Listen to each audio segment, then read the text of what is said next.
Hey, good morning, everyone. Just one quick announcement. Dell, we had a problem with the classroom, so the Dell presentation is not in 203 today. The Dell presentation is going to be in the library. Hope you guys enjoyed the first two presentations from Rebecca and Annie Blackwell. I think they're both pertinent to what we're all doing today. Another one, Mike Coleman is going to talk about Docker. He's talked in January, but I think it's worth repeating again. You know, the world is not just spinning up virtual machines and letting them live on your hardware and then moving them to the hardware. It truly is decentralized. It's now containers. It's everything else that's going on there. And if you haven't started adopting some of these technologies, you know, you're going to be left working on a help desk. So sooner or later, that's going to happen. So hopefully you guys will start taking a look at the containers, take a look at blockchain, because it really is a new wave of the future. And to talk to you about Docker is Mike Coleman. Thanks, Mike. All right, thanks a lot. Good morning.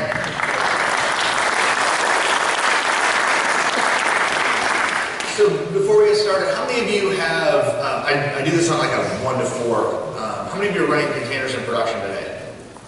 Got a few hands, that's good. How many of you are at POC sort of looking at it seriously? How many of you have done something like installed Docker and downloaded some sort of sample and played with it a little bit?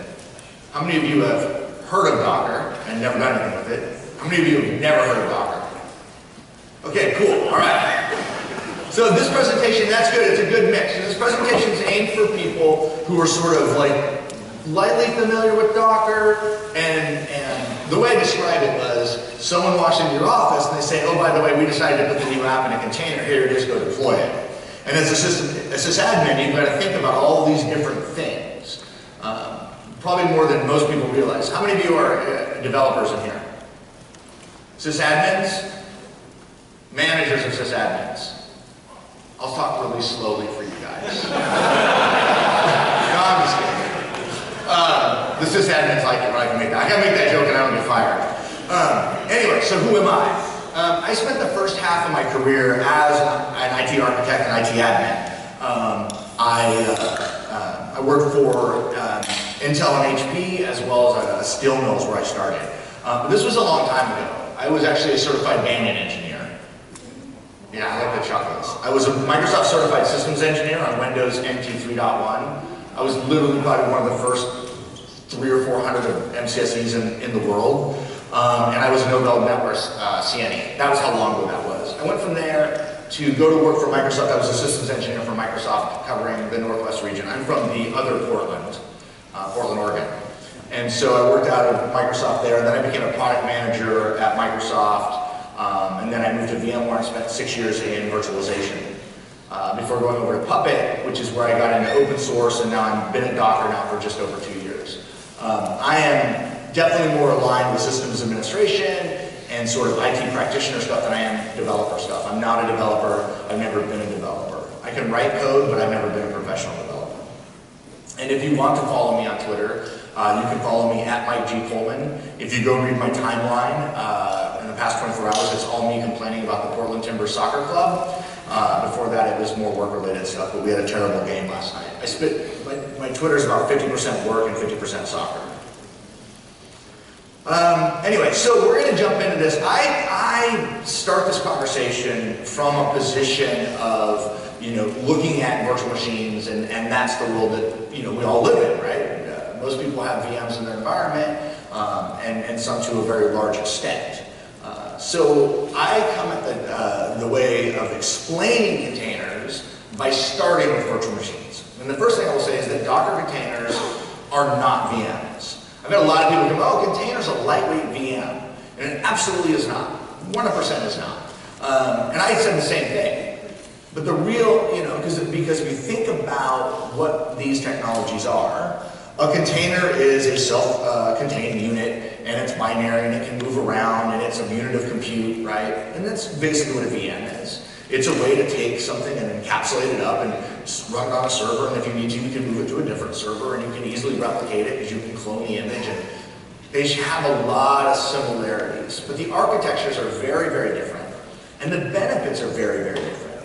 They're aimed at solving really two different problems, fundamentally. And so let's talk about that, right? So virtual machines are houses. So if you need to go explain containers and VMs to somebody, this analogy seems to be the best one I've been able to come up with over the past 2 years.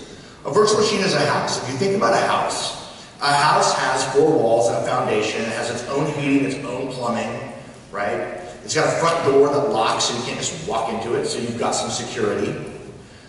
A virtual machine is a full instantiation of the operating system. It has the whole OS, it has security, it's got that isolation, and if I need to run a second copy of whatever's running there, so I'm running a web server, and I need to scale out, then I start another instance of a virtual machine. And it doesn't matter if it's a VMware VM, or if it's Hyper-V VM, or if it's an EC2 instance, or an Azure instance, it's always the same sort of thing. You start up a full copy of the operating system. That comes with a couple of sort of characteristics. One is it takes a couple to several minutes for one of those to start. The other is that they only get so small, right? If you can get your VM image to a few hundred megabytes, you're doing pretty good, but most of them are going to be on the order of gigabytes. But it gives you an amazing amount of flexibility as well, right? Because you can build up these machines, you can move them around, you've got really nice high availability, you've got failover, you've got resource rescheduling, all of that stuff, right? Quotas and all those limits. So if you compare that architecture to a container is an apartment in an apartment building. So the apartment building is the server, right? And that server is physical or it's virtual. It's in the cloud or it's in the data center, it doesn't matter. It is either Windows or Linux running something called the Docker engine. The Docker engine is like the doorman at that apartment building. The way a VM works, of course, is it goes through a hypervisor. Right? You have direct access, but for the most part it goes through a hypervisor, and that's how it abstracts out the hardware. Containers actually don't do that. The engine, all it really does is starts and stops these containers. It can build networks and tear them down. It can list things out, but it facilitates more like a doorman.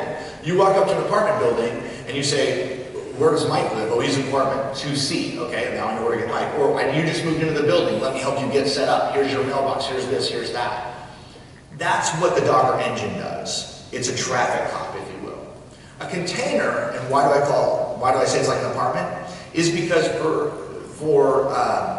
unlike a virtual machine, containers share the underlying infrastructure of the operating system. Just like an apartment shares the heating, plumbing, air conditioning, an elevator in an apartment building. So when you run a container, all that you're really doing is instantiating a process. Right? There's no OS to boot up because the OS is already running.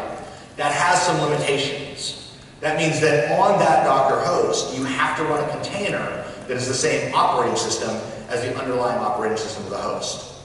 So if I'm running a Linux machine over here, and I'm running Red Hat, I'm running Ubuntu or CentOS or whatever it is, I have to run Linux containers. Now those containers can be virtually any distribution of Linux you want them to be, and they do not have to be the same distribution as the host, because we're just sharing the Linux kernel.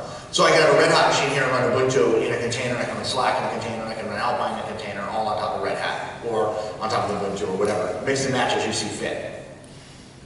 Windows Server 2016, I run Windows hosts, right? They can be different versions of Windows running in a container, but the underlying OS is Windows, so the containers that are running are on Windows. That's a limitation when you think about containers versus VMs. A couple other things. Containers start out super quickly. You can start a static website container in about 3/8 of a second. I can start 1,000 containers in less than a minute. That is drastically faster than virtual machines. They're also smaller.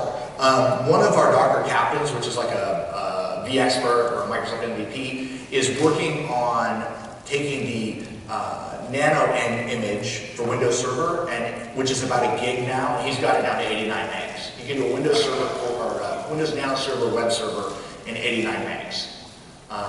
You can run a full version of Alpine Linux in a 6 meg container. So they're much smaller in some cases. In some cases, they're as big as a VM, right? And that's like an apartment.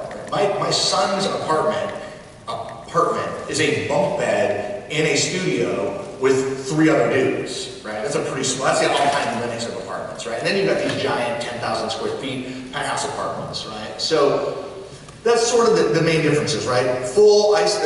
And containers have isolation in the front door, you can't just walk into them, but full copy of the OS, right? Mix and match on the same hardware. Not so much with containers, right? You're going to have limited OS defined in the container, running on some sort of native OS, a little bit quicker to boot up. But just because they're different does not mean in any way, shape, or form that they are mutually exclusive. So one thing people come up to me and say is, aren't they just like a VM? And I say no, which I just explained to you. The other thing they say to me is, aren't you guys going to kill VMware? We're like, no. That's not what it's about. What we're about, the fundamental promise of Docker, is to allow you to deploy your applications on the infrastructure in the way that makes the most sense for both your business goals and your application goals, right? And those things may not be congruent at times, right? So you can, in fact, absolutely go with the version here on the right and have a VM or a bare metal machine running some operating system and the Docker engine and a bunch of containers. You can go bare metal. Customers do that. Or you can go like we've got over here on the left, and you can put your containers inside of a VM. There's a lot of reasons why you would choose to do one or the other. We're going to talk about a few of them here as we come up. But the most important point is that you are not, people are like, I did an interview for the Boston meetup, and the guy says, well, tell me about containers versus VMs. I'm like, this is not Celebrity Deathmatch, right? This is not, WWE SummerSlam. It's not containers versus VMs. It's not containers or VMs. It's containers and or VMs. It's containers and VMs, containers or VMs. It's whatever makes sense for your application. Because once you put that application in a container, you can move it back and forth. And there's a couple of really, really, really cool things about that from an IT operations perspective. The first is a common scenario. How many of you have ever deployed what you'd consider a complicated system architecture absolutely 100% perfect the first time? I'm looking at who we should hire as SEs at Docker, I guess not. Oh, that's the guy over here, okay. I hope your boss isn't here. Anyway, the other one is, oh, he's right there, okay, boss. Sorry, man, talk to me after the show. The other one is, how many of you have ever deployed an application in what you would consider like a compromised or suboptimal fashion for some reason? Like, I really, really would have liked to put it in the cloud, but I had to keep it in the data center because it's tied to this other thing. Or I wanted it in the data center, but it ended up in the cloud because there was like this economics thing, and I didn't think it was the right way to do it, but we had to do it. How many have had to do a compromise or something like that, right? So it's like the exact opposite. Like, we make compromises all the time, and very often we make mistakes, or we do what we think is the best thing to do at the time, and it turns out later it was suboptimal. When you put something in a container, be it running in a VM or on bare metal, or in the cloud or in the data center, if you decide later that that workload is better suited for some other deployment methodology, you can change that very easily. If I came up to you today and I said, those 1,000 VMs that you've got running in the data center right now, we need those up in AWS by Monday. Then you'd be sending me your resume, right? You'd be like, that's not feasible. If they're in containers, I don't know if you can get it done by Monday, but it's a heck of a lot easier, right? Because the promise of a Docker container is everything the application needs to run is in the container. And once it's there, if you've got the Docker engine running on another system, you can run that same container. So from my laptop, into QA, into production. It always works. The other part that's super cool when you think about, from a VM perspective, is how many of you, if you lost your most important golden image today, could rebuild it exactly 100% reliably from the runbook you wrote? A minority of people, right? We've all been there like, oh, that's patches, okay, libraries, oh, registry, oh, it's not working, right? Everything in Docker is defined in a text file. So when I build an application, I do it in something called a Docker file, which is versioned in GitHub. When I put the roadmap, the blueprint together, I write that in the YAML, and I put that in GitHub with the application. So if something was to happen to that image and I was to lose it, all I do is Docker build off of the text file that you've got in your source code repository. That's pretty cool. So how do you manage it? What does Docker actually sell? What is Docker? So we had an open source project called Docker, which is now Moby. And so Moby is the open source project. It's an open source container project that is a set of components that you can use to build a container runtime. We build Docker from the Moby project. And we have Docker in two versions. We have the community edition of Docker, which is free and community supported. It's command line only, but has all the built-in orchestration, all the container runtime, all that stuff. And that's free and community supported. You can go download that. And then we have Enterprise Edition. And Enterprise Edition is a version of Docker that has been certified and has support. It has both sort of a image repository component as well as an application management and deployment component. So think of vSphere for containers, if you will. And I'll demo it for you so you'll get to see it in action. And then it's got the container runtime, right? We ship a version of Docker Enterprise Edition for almost every major commercial Linux distribution. And if you run Windows Server 2016, you get a free license for Docker EE Basic. Docker EE ships in 3 versions. Basic is the command line only with support, so it's community edition with support. Then there's standard and advanced. And I'll show you those and show you where the differences lie when I do the demo. So what you get then is you get this GUI management platform that allows you to lifecycle your applications. It allows you to deploy applications, upgrade applications, track applications. It does some other stuff too that is a little bit unique to containers. If I was to say to you, how do you know that I didn't go in and change your golden image when you were sleeping?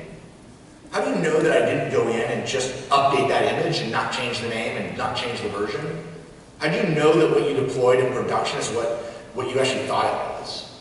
How do you know that once you've got it in production, that the base underlying operating system has now vulnerabilities in it that you need to address? How do you scan those golden images when they're sitting on the disk? So how do you know if you've got an image sitting there that you're about to deploy that's already been compromised?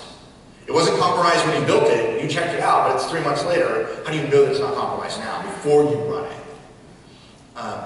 So we have a couple of features called image scanning, or security scanning and image signing, which I'll talk about in the next slide, that help address those issues. And then, what else is up there? Of course, RBAC, built-in integration with LDAP and Active Directory to do users and groups, to define custom roles with access, just like that granular stuff you're used to, those sort of things. And then finally, certified containers and certified plugins. So the ability to go to the Docker store and download a certified container to run Oracle, right? Download a certified container to run Microsoft SQL Server. Download a certified container to run Mongo or any other open source project pretty much. There's hundreds and thousands of these containers out there that you can run. And then plugins to help you leverage your existing infrastructure, right? So you can take a storage plugin that you run in Docker that allows you to interface natively with your underlying HP 3-par storage, or something like an open source tool like Rexray that works with a bunch of different storage backends to offer persistent storage for containers. So how does it work? What's the workflow look like? So the way it works is there's sort of we call it a build, ship, run workflow. And in the middle here, we've got a repository or a registry, right? And there's the Docker store, which is a registry up on the internet where there's a whole bunch of images that you can pull down. Or you can have your own registry on site called the Docker Trusted Registry. And that registry is where all your images live. So if any of you are using Artifactory, it's something like Artifactory, right? So you go up there, and I'm a developer. Well, actually, I'm the IT ops guy. And I've got developers who develop in Python, they develop in Java, they develop in .NET. So I've created a set of base images that are Python, Java, .NET, whatever, right? They could also be SQL Server, Console, etcd, Mongo, Apache, Tomcat, IIS, right? They could be either a real base image with the OS and maybe some application libraries, or they could be some sort of middleware component that you would put in place.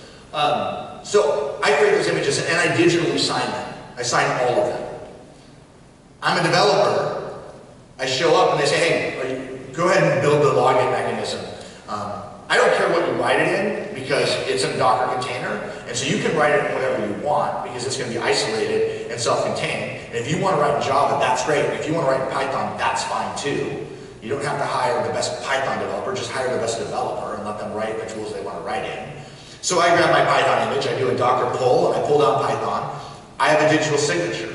I know that that thing that I'm about to run on my machine was certified by my IT operations group.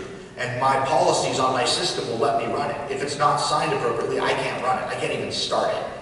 But I can start it. So I start it up, and I write some code, and I create the login module, and I package that back up in a new image. And I push that back up to the repository. Right? So I took the base image, added my stuff to it, created a new image, login module. I digitally signed it. So then the QA team comes up and they go, oh, the login module is ready for testing. They go, oh, it's been signed by IT operations, so we knew it was from a good base image, but it's been signed by the developer, so we know the developer that worked on it is the one that should have worked on it. We're going to QA it. Okay, we've QA'd it, now we're going to digitally sign it. Then it ends up on your desk. You look at it and you say, okay, it's got the right signatures. The security scan passed, it doesn't have any vulnerabilities that we're concerned about, and we can roll it into production. And you do. You Docker run it, and now it's running in your environment, wherever you want it to run. That's basically how Docker flows through the environment. And what's in that container is everything it needs to run. So that's the other thing. We talked about golden VM images. The golden VM image at this point, if you're running your Docker container in a VM, is the container, the OS, right? So it's Red Hat or Ubuntu or CentOS or whatever, or Windows Server 2016, and the Docker engine, and nothing else. It doesn't need to have Java or Python or .NET on it. And you can run .NET 2.8 and .NET, whatever the latest one is, 4.5, next to each other. And you can run Java 2 and Python 2 and Python 3 next to each other on that same system. And when someone says, oh, I need another VM, you just stand up, and it's going to run containers. You just stand up the VM with the OS and the Docker engine, add it to your cluster, and it's good to go. You don't have to worry about the actual detailed configuration. Of course, it's not all magic. There are a lot of things to think about as you start moving into this world, right? So, performance and scalability and cost. Those things all go together, right? Scalability is oftentimes a function of scalability is a function of performance, and cost is a function of both of those things. So how do you know what you want to run? So when the question comes down to where does my application need to go, there's a whole bunch of things you need to look at that that fall into that category. So what do I value the most? There are people in this world who run systems that value performance above everything else. They will spend millions of dollars to get just that much more performance out of the system. That is the most important thing to them. So if you tell them their application can be 1% faster, they get really excited, right? It was like, sort of like Netflix with the $1 million challenge to get 1% better at recommendations. Other people will be like, this application doesn't need great performance. I'm really more about like density. Like I really care about the money we're going to spend. We've got to get the most out of this hardware investment, right? Others care about flexibility, right? They want to be able to have an easy migration path. It's important to look at what you know today and how you can leverage that. What storage do I use? Which hardware do I use? What's my virtualization platform? What's my cloud platform? What tools do I work in every day, and how are those integrated into the environment in which we're trying to move into? Security is a huge one, and a lot of work has been done at Docker over the 2 years that I've been there on security, and we'll talk about that. And so, and then finally, you know, your existing apps, and that really should be sort of the overarching thing is what we're talking about here is how are you going to deploy your applications? How are you going to deploy and manage them in the future as we move forward? So let's talk about performance, scalability, and costs. So we did some internal testing. We took a benchmark and we ran it on a system. And what we had done is we put up a hypervisor with 8 VMs running this workload. We said, okay, every VM, I don't remember the exact numbers, every VM is 2 vCPUs and 2 gigs of RAM. And we ran a benchmark. And let's just say, to make the math easy, we were able to do 1,000 TPMs in each of those VMs for a total of 8,000 TPMs across these 4 servers. So then we said, okay, well, what would happen if we just made a giant VM that was the same size as those 8 VMs? So it was 16 vCPUs and 32 gigs of RAM. And then we went and we put those 8 workloads into 8 containers. What we found in our testing was that we were able to get those 8,000 transactions per minute total by only using 3 servers, 3 physical boxes. We didn't need the 4th one at all, we got rid of it. So that's kind of cool. Some other things to think about though is not just that we cut the hardware cost by 25% there, but we also now, up there we're managing how many guest OSs? 8 guest OSs, right? So there's a new patch Tuesday, you're going into 8 VMs and you're patching them. In this environment, we have the guest OS 1, so you're now patching 1/8 the number of VMs, right? Because you made one larger VM. And you've got additional storage savings. There was about a 30% storage savings, about a 7% savings in RAM. You have a reduced data center footprint, so you have reduced heat, cooling, reduced real estate, reduced electricity, all those costs that go along with it. So what if you do and said, all right, well, we want to go bare metal for whatever reason. In that case, we found that you could do the same 8,000 units of work on half as many servers. So you took 2 physical servers, you just put Docker on them, you're managing the host OS on each of those servers, and you're off and running, right? And you're doing about 50% work. So people say, well, that's your testing, right? Okay, well, bear with me. What does this mean for you? This doesn't mean go take everything and throw it in a container inside of a VM or go throw all your VMs out. It means think about that as an option, right? You can plan for higher density, and you should think about whether it makes sense to move to bare metal, or if you want bigger VMs, or if you want to leave things the same, right? Maybe there's not a driver for you to do that. And none of this happened by us just lifting and shifting, right? We didn't just be like, okay, take that and move it over there, don't touch it. We tuned things, we did some pinning, we did some optimizations, and that's how we got those numbers, right? And so that is another one of the lessons through here, which is you're going to have to do some work. I think that we've been guilty of feeding a hype machine that leads people to believe that containers are this panacea for every problem in the world, and they're not. Right? They solve some really big problems and they do it really, really nicely, but they don't do it without a little bit of work on your part. And sometimes a lot of work, honestly. But if you put in that work, there's dividends that can be paid off. We'll talk about that a little bit more in the next section, right here. So, what if you're budget conscious? What if you're it's not really performance, it's money. Like I've got to get more out of my existing IT budget. What we found in some research was that 80% of IT budgets are spent basically on keeping the lights on. They're spent on updating and managing legacy applications. How many of you have read the Phoenix Project? Like this is full-on Phoenix Project land, right? Where you can't do anything because you're afraid if you do an update, everything else is going to break. And it's like, I can do this once, if you're lucky, you can do it once a month for 8 hours. And lucky you get to give up your Saturday night to do it, right? And it just, and everything is, everything is like this when there's an upgrade. And it's this vicious cycle because you kind of have to apply Band-Aids. There's not a really good way to do it.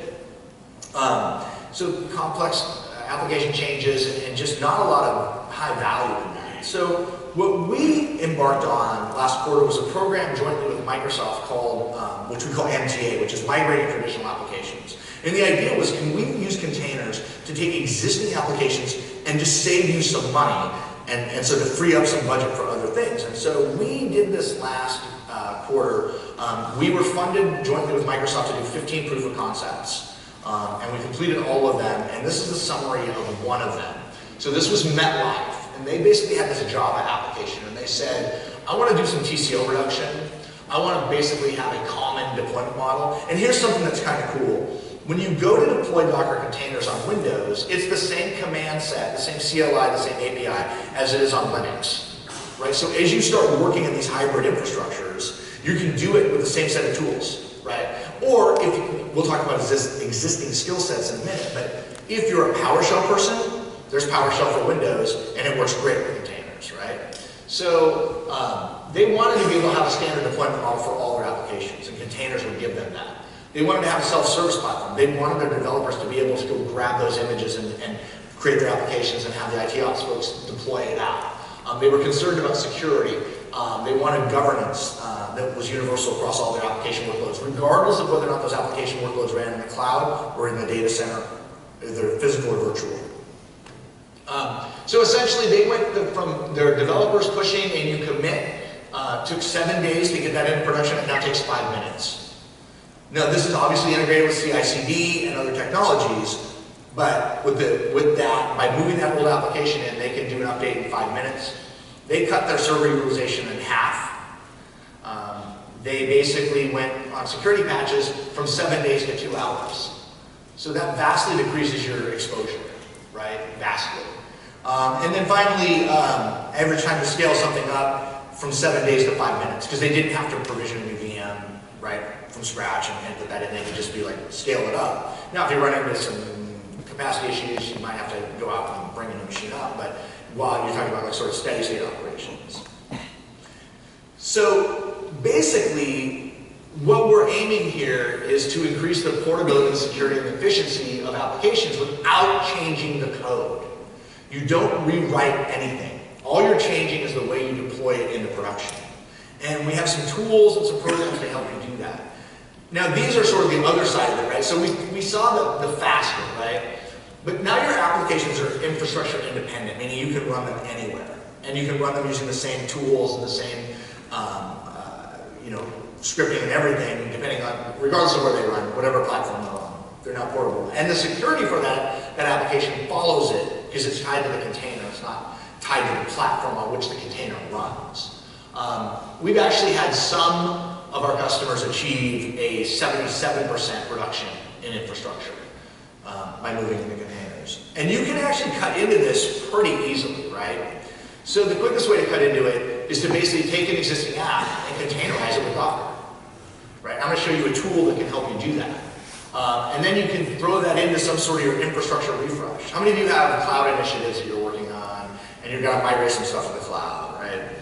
That is daunting. If your first step is to get in a container, it gets a little bit easier. We talked about being able to move back if you have to. So choose, and you can also then start choosing the right platform.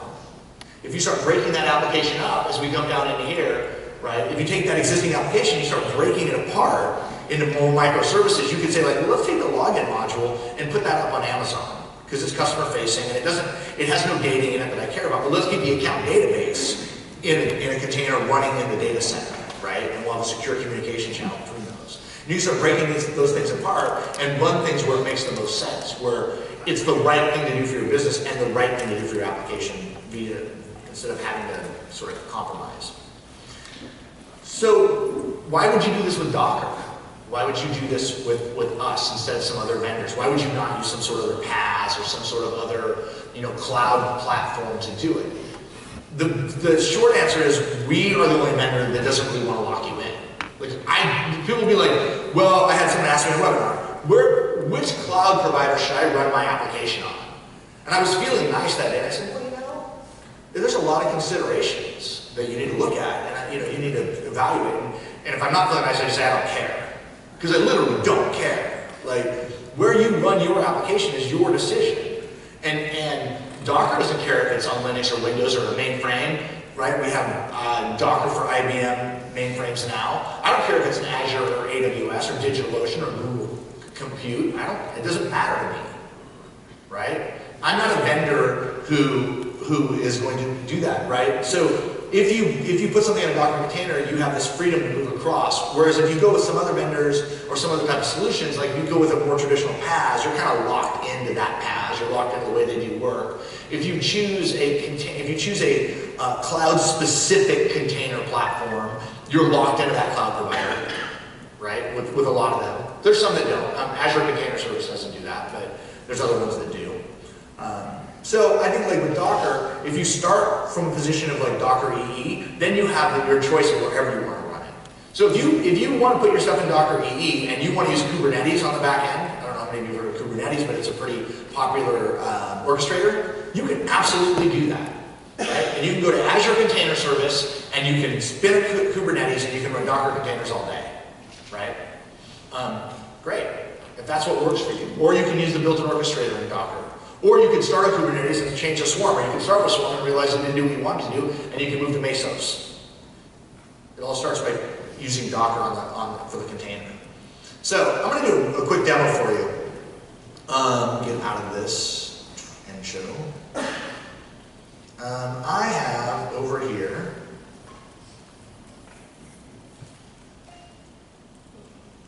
somewhere.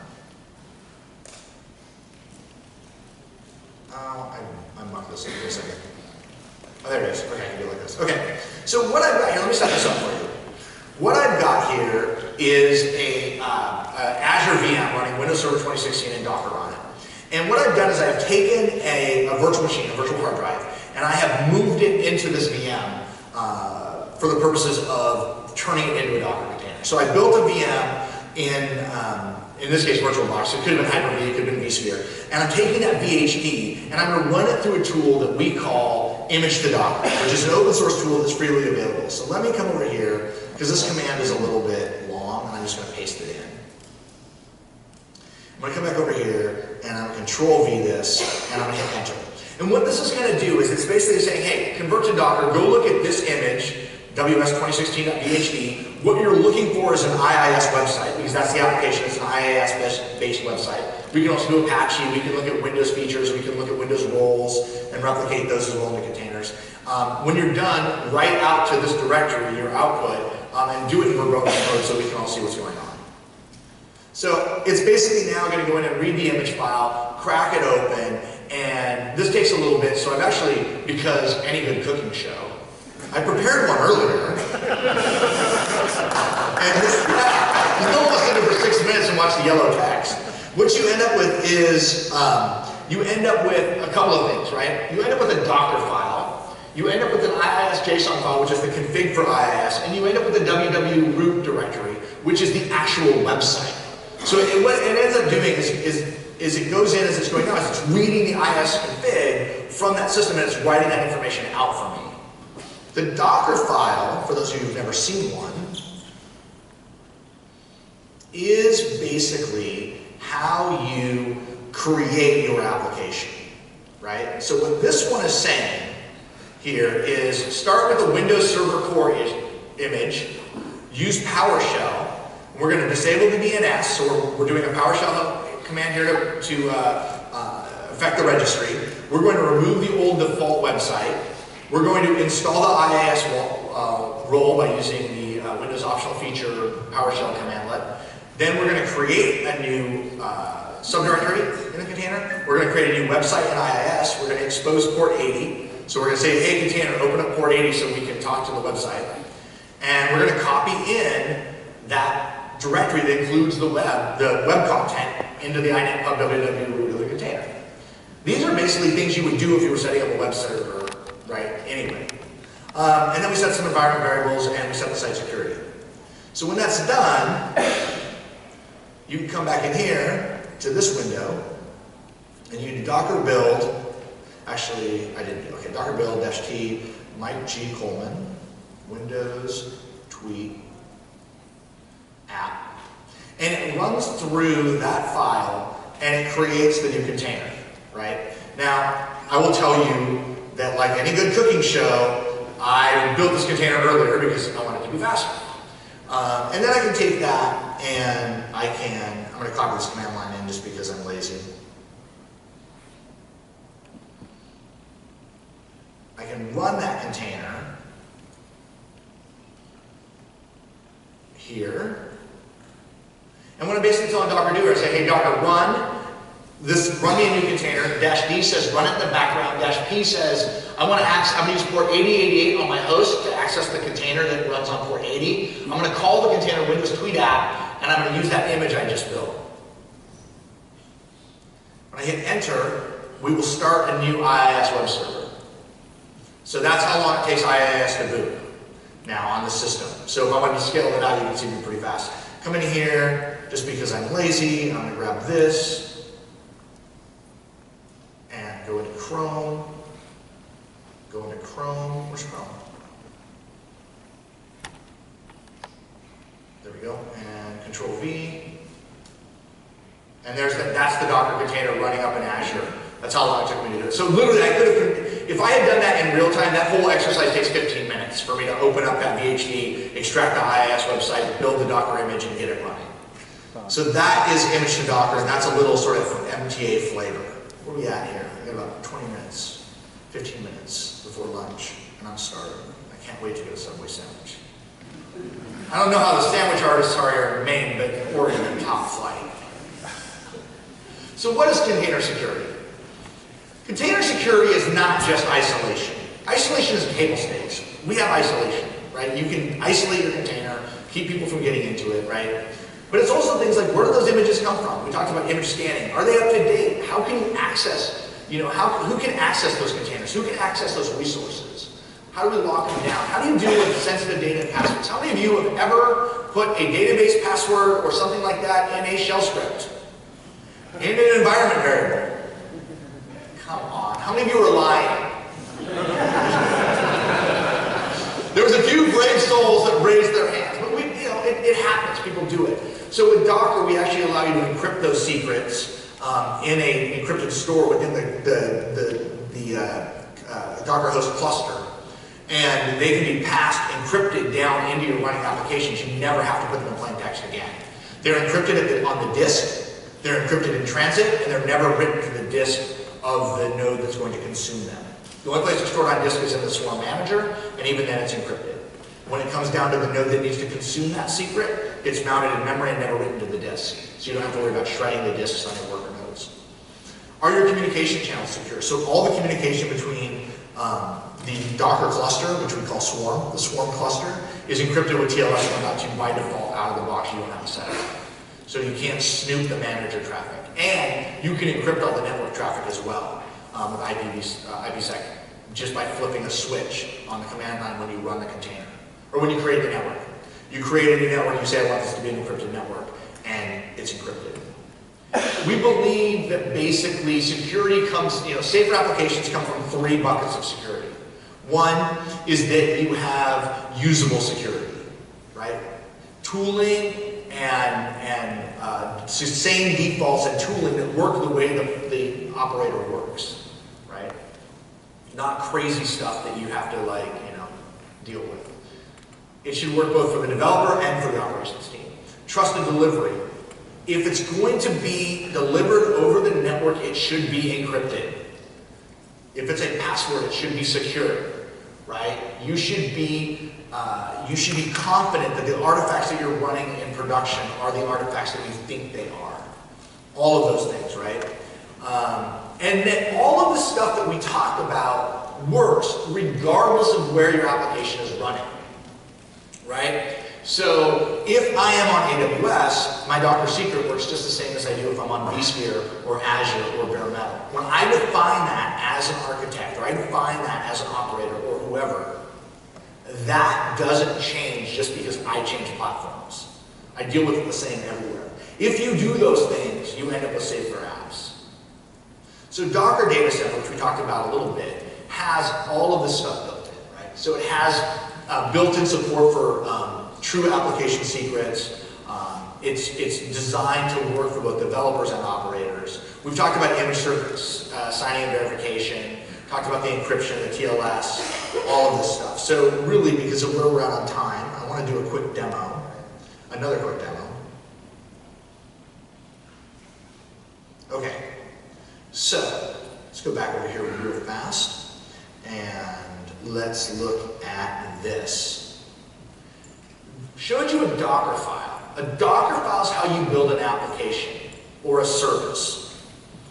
Applications, a Docker file is how you build a container image, which could be a standalone application or it could be part of a larger application, right? If you take multiple containers together and use those in a microservices fashion, or even in a traditional sort of multi-tier application, you probably want to use something called a Docker Compose file to put them together. This is a very simple two-tier application. It's got a web front end and a database. And so this file basically defines everything I need to know about that application. I'm going to run my database, I'm going to use that image, I'm going to expose those ports, I'm going to put in a health check that says every 10 seconds, ping that service. If you don't get a response in 2 seconds, try again. If that happens 3 times, fail that container and shut it down because it's bad.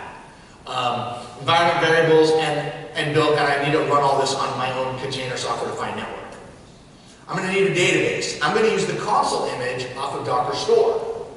I'm going to go ahead and run that command line when the container starts up. I want 3 copies of the database. I also wanted 3 copies of the web front end. Forgot to mention, oh, that's retries. The replicas is 3. And I want to run all on the same network. This piece right here is not actually part of my application. It's a demo app that I'm going to use here to kind of show you how everything goes together. So I'm going to grab this stuff, take all this, and I'm going to command C that. I'm going to come over here, and I'm going to say window, universal control plane. All right, this is Docker universal control plane. First, Docker trusted registry. This is where all my images live. So this is a private registry that you deploy in your VPC or in your data center, wherever you want it, and it stores all your Docker images for you. It has built-in RBAC, integration with Active Directory, all that stuff I talked about. It also has that Docker security scanning. So clearly I've got an issue here with this application, right? I can view the details of that, and because I know exactly how because that Docker file tells me exactly how the application is built, when I have it here in the registry, I can look at each layer and see where problems come in. So when I come in here and I install Flask, nothing bad there, but when I add these libraries, I'm exposing myself to these vulnerabilities in these different components. So it's not just, hey, this has got a problem here because you installed Python. It's Python includes this library and this is the problem. So you click on that, that'll take you to the CVE database, right? Where you can see exactly what's going on. You can then remediate those if you want. I'm not going to do the remediation piece, but what the remediation piece would basically be is find a non-offending package, rewrite your Docker file so that it says, you know, install Python 2.7.2.3 so that you don't get the bad library, and then rebuild the image like I did the Docker build and push it back up to the registry. That's basically what you would do. What I am going to do is I'm going to do an upgrade for you to show what you would do to put that into production. So let's go ahead and deploy our application. I'm going to call it pets, and I'm going to paste in that file. And what this is going to do is it's going to go out and it's going to deploy that application by pulling down those 3 images, instantiating 3 instances of my web front end, 3 instances of my database, and 1 instance of my visualizer. So I hit create, and it says deploying your application, and it created the network, and it created those 3 services. So we come in here, I click on pets. So the database has already been spun up, the visualizer has already been spun up, and the web front end is coming up right now. So if I go into the visualizer, you can see, that was weird, you can see here that this is a representation of my cluster. I'm running a 6-node cluster in AWS based on Ubuntu. Each of these is an Ubuntu machine. And you can see each one of these different, these are hard to read, but each one of these different windows is one of the application services. So I can come in, and let me go back to, I want to go back here, and let's take a look and see if that application is actually running. So come here, oh, there's an upgrade available. Look at that. I'm going to upgrade every my demo. No, I'm not. I'm going to come in and I'm going to vote. I'm going to vote for cats today. And I got a random cat check. Now, look under there where it says process by container ID on the left-hand side of the screen. Remember, I have 3 web front ends running. Docker Universal Control Plane has built-in load balancing. I have not used an F5 or Amazon load balancer or anything here. I'm just using the built-in load balancing. And as I say serve another pet, you can see that container ID rotate between those three containers. If I pull one of those containers off and mark it unhealthy, it will be removed from the load balancer and no traffic will be routed to it, right? So I can do that by, so we have a health check built into this application, right? So if I type health, I'll get back an okay. That's the health check. Basically, can I get a web request? Can I get a response? Yes, you can. Okay, if I click kill, I'm going to mark one of those containers as unhealthy, 9BE8D. So if I come back into the visualizer, I know there's no way that you can read that, but it's this container here. So after 36 seconds, right? Every 10 seconds I'm going to pull, I'm going to wait 2 seconds for a response, and I'm going to let it fail 3 times before I mark it unhealthy. After 36 seconds, that container right there will die. And it will restart somewhere else over here automatically. That simulates, it's actually restarting right where it died. It's restarting right here. It's hard for you to see, but it's got a new container ID. I promise you that's a new container. So that's what happens if one of your containers dies. It's automatically self-healing, right? If I go in, and in the interest of time, I'm not going to do the demo, just trust me, it works. Is there anybody who doesn't trust me? Because I'll do it. You just have to wait for your lunch. But the next thing I usually do is I take one of these nodes down. Right? And it's the exact same thing. If I take this node down, then everything's running here on the node, gets restarted automatically over here. So if I lose a node, I'll automatically restart all the services that were running on that node on a healthy node in the cluster. I can also use Universal Control Plane to do a system upgrade, right? So if I come in here and I tell myself that I want to go ahead and do version 2.0 of this application, we'll check that out, and then I'll come in here to scheduling. And this is some settings here. I'm going to tell it to upgrade one instance of the service at a time. I'm going to tell it to wait 10 seconds between each subsequent upgrade. If there's a problem, pause, and only do that if you have a 20% failure ratio. What this means is, I'm going to update these services one at a time. 1, 2, they're going to do one, and then we're going to wait for it to go, and we're going to do another, wait for it to go, we're going to do another. If at any point more than 20% of those upgrades fail, stop what you're doing. So if I was doing 100 systems, like 100 services, 100 instances of my service, when 20 of those containers reported unhealthy, I would stop the upgrade, right? In this case, it would only take one because it's 20% and one is 33% of the available. I know it's math. So we click Save Changes, and then what you're going to see in the visualizer is we will start pulling that Pets Web service down, and we'll start restarting it. And each one of them will eventually go to 2.0. The cool thing is, so there we're restarting the first one just there on the second node in. The load balancer right now is only sending requests to the 2 healthy 1.0 containers, right? So then when this one comes up and the next one dies, right, then it'll have 2 2.0s and one 1.0, and it will load balance between all of those. So you can do this rolling upgrade with no downtime for this application because it's got the built-in load balancing in front of it. So that is pretty cool. So anyway, so that's about what I want to show you. I have about 3 minutes left and I have 2 slides. And that's pretty much all I was going to show you, so I feel pretty good about that.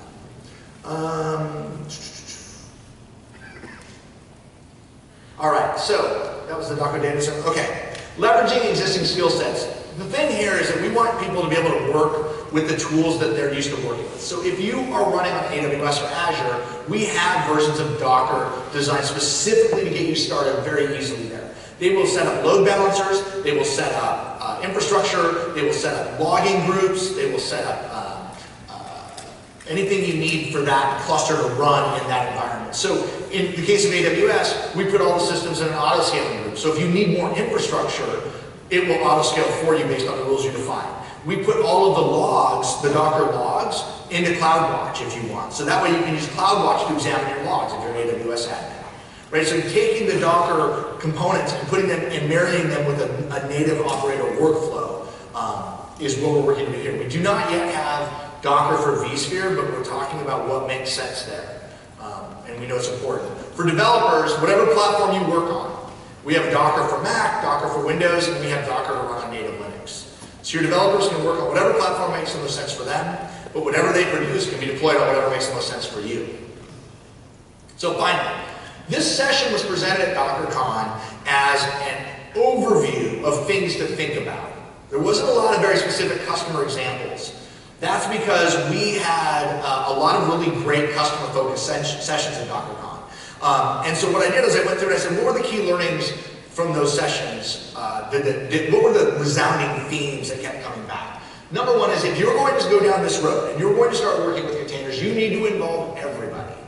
You need the developers in the room with you, you need yourself, the operators in the room with you, you need security personnel in the room with you, you need executive sponsorship, and you need performance people. They're all going to have something to say, and if you don't involve them early, you're just going to derail your project later. So get them in the room early. Choose the right partners. You can certainly do this by yourself, but there's a lot of partners out there working today to help people transition into containers. Pick one that's got some experience and move forward with them, right? Choose your guardrails.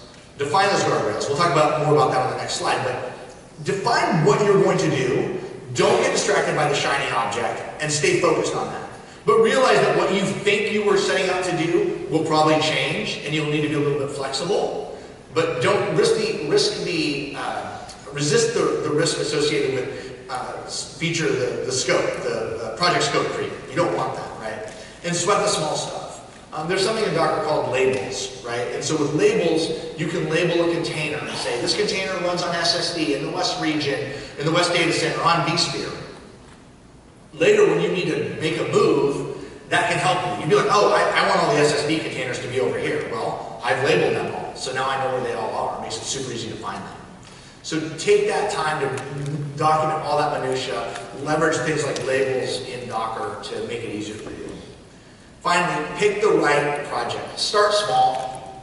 Pick a static website, or maybe an IIS website, or pick some sort of a Java application or a Python application, and make that your first success. It doesn't matter to me if you go out and pick a traditional app that you want to migrate, or you want to start off a microservices app. That's totally your call, right? 2 years ago, nobody would talk about Docker except in the context of microservices, greenfield applications, and that's not the case anymore. There are things that are more difficult with Docker, and those are 3 of them. Static port mappings. Think about it. If I'm running 4 websites on the same server, be it physical or virtual, and they all want port 80, how am I going to deal with that? Well, you're going to deal with it with a load balancer, right? But you need to think about it. All these problems can be solved, and they're not even that hard to solve, but you need to think about that. How do I deal with environment configs? So if I'm using one database in testing and one in production, or I have certain paths or whatever for file shares or whatever in one environment and they're different in another one, how do I deal with per environment configs? Right? Again, it's not impossible. You can pass environment variables when you start the container up. You can use secrets. You can do all kinds of different things. Just need to think about it. Persistent data. The number 3 myth or question I get is, you can't run a database in Docker, right? 100% unequivocally false. You absolutely can run a database in Docker. People do it every day in production for some of the biggest companies in the world with some of the most important data. When people ask me about security, I tell them what ADP said. ADP probably processes paychecks for most of the people in this room. They do $1 trillion in payroll every year through Docker containers, right? Including databases and all kinds of different logic tier layers. Finally, you will need to change your processes. You cannot just walk in and say, well, I was doing it this way with a VM or with a cloud instance or with bare metal, so I'm going to do it the exact same way with containers. It doesn't work that way. You will need to tune, you will need to optimize, you will need to change a little bit the way you work. Not everything, but you need to be able to be flexible in your processes. So with that, I went over by 2 minutes, but what to do next? So test drive the tech. You can go to Docker Store and get a free 30-day trial of Docker Enterprise Edition. Stand it up in your environment. We also have coming online very shortly, if it isn't already online, an online test drive where you can run Docker in a web browser, Docker Enterprise Edition in a web browser. I mentioned those customer sessions. Those are all up on YouTube. All the Docker talks are up on YouTube. This talk is up on YouTube. Go check out those sessions by Visa, ADP, Intuit, Northern Trust. They're all up on YouTube. They've all got a fantastic amount of information. A lot more details about specifically what problems did they encounter and how did they overcome them. What choices did they make and why did they make them? That may be very valuable for you as a practitioner to go in and hear from your peers what they did. Pick a pilot project, get your hands dirty, and then when you make mistakes, and you will, share your knowledge, write a blog, go to a meetup, submit a talk to DockerCon.